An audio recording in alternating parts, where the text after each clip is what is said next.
हाथी और सियार की कहानी। हाथी और सियार की कहानी है दोस्तों, बहुत ही मजेदार कहानी है। एक जंगल में एक हाथी और एक सियार रहता था। एक जंगल में एक हाथी और एक सियार रहता था। जंगल में सियार भूख से इधर उधर भटक रहा था और सियार जो है भूख के मारे इधर उधर भटक रहा था भोजन की तलाश में। वन में घूमते घूमते सियार एक जगह पर आया। वन मीन्स जंगल, यहाँ पे वन का मतलब होगा जंगल। जंगल में घूमते घूमते सियार एक जगह आया। वह घूमते घूमते एक जगह पे आ गया जहाँ, यहाँ पे चंद्र बिंदु का दोस्तों, न जो है ये चंद्र बिंदु है, इसको जहाँ पढ़ेंगे चंद्र बिंदु ऐसे रहता है, ठीक है। जहाँ उसने हाथी को देखा और उसने हाथी को देखा। सियार जो है हाथी को देखता है। हाथी को देखते ही सियार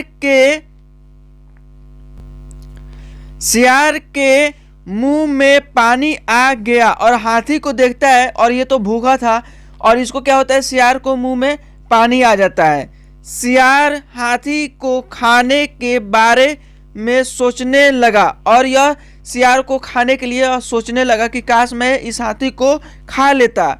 यह सोचकर सियार हाथी के पास गया और यह सोचकर के हाथी के पास सियार चला जाता है। हाथी के पास जाकर सियार बोला, हाथी इस जंगल में बहुत से जानवर रहते हैं और इससे बोला कि हाथी इस जंगल में बहुत से जानवर रहते हैं, लेकिन कोई भी जानवर आपसे ज्यादा बड़ा और समझदार जानवर नहीं है। दोस्तों सियार जो है जाकर के हाथी का बड़ाई करने लगता है कि इस जंगल में बहुत सारे जानवर रहते हैं, लेकिन आपसे बड़ा और समझदार जानवर नहीं है इस जंगल में। इसकी तारीफ करने लगता है हाथी का।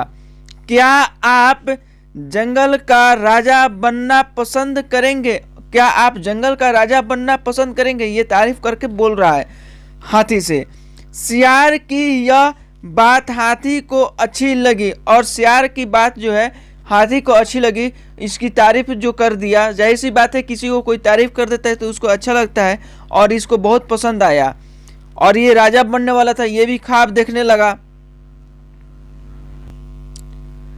हाथी ने सियार को जंगल का राजा बनने के लिए हाँ बोल दिया और ये हाथी ने स्वीकार कर लिया और हाँ बोल दिया कि हाँ मैं जंगल का राजा बनूंगा। हाथी के हाँ बोलने पर सियार ने बोला, आप मेरे साथ चलो, और इसे अपने साथ ले जाने के लिए बात कहा। खुशी से फूला ना समा रहा हाथी सियार के साथ चल दिया और यह खुशी खुशी सियार के साथ हाथी चल दिया। सियार हाथी को एक तालाब के पास ले गया और इसे एक तालाब के पास लेकर चला जाता है। सियार बोला, आप तालाब में नहाने के लिए उतर जाओ और तालाब में तुम स्नान करो, नहाओ। सियार ने बोला हाथी से। तालाब में बहुत ही दलदल था। तालाब में बहुत ही दलदल था। वहां पे राजा बनने की खुशी में हाथी तालाब में उतर गया और यह इतना खुश था हाथी कि इसने तालाब में उतर गया नहाने के लिए। तालाब में उतरते ही धंसने लगा और तालाब में उतरते ही उसमें धंसने लगा, उसमें फंसने लगा, ठीक है, उसके अंदर मिट्टी के अंदर चलने लगा, जाने लगा। हाथी सियार से बोला, हाथी ने सियार से बोला कि ये तुम मुझे कैसे तालाब में ले आए हो? तुम मुझे कैसे तालाब में लेकर आए हो जो मैं धंसता जा रहा हूँ? यहाँ पे पानी की मात्रा कम है और मिट्टी ज्यादा है, मैं इसमें धंसते जा रहा हूँ, मैं इसमें धंसता ही जा रहा हूँ। सियार यह सुनकर जोर जोर से हंसने लगा और सियार ने जोर जोर से हंसने लगा।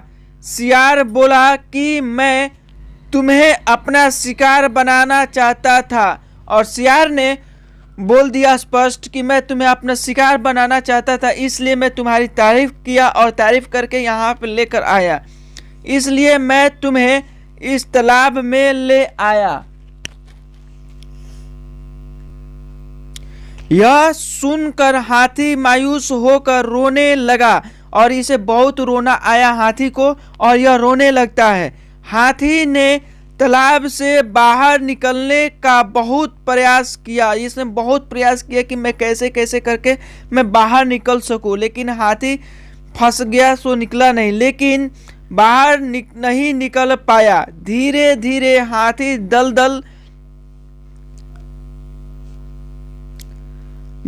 में घुसने लगा। हाथी को दलदल में फंसा देख सियार हाथी को खाने के लिए तालाब में उतर गया, और सियार जो है उस तालाब में उतर गया हाथी को खाने के लिए। इसका जो सोच था कि काश मैं हाथी को खा लेता हूँ, उसका ये परिणाम उसको मिलने लगा, और ये उतर कर हाथी को खाने के बारे में उतर गया दलदल में।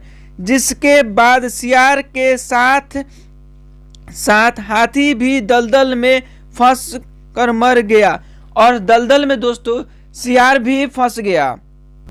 दोस्तों दलदल में हाथी तो फंसा ही था, साथ में सियार भी फंस गया उस दलदल में। ये सोचा कि मैं इसे खाने जा रहा हूं, और क्या हुआ, उल्टा इसको भी उस दलदल में फंस गया, और दोनों उस दलदल में फंसकर मर जाते हैं, सियार और हाथी। दोस्तों इस कहानी से हमें कुछ शिक्षा मिलती है, उसे हम देखते हैं।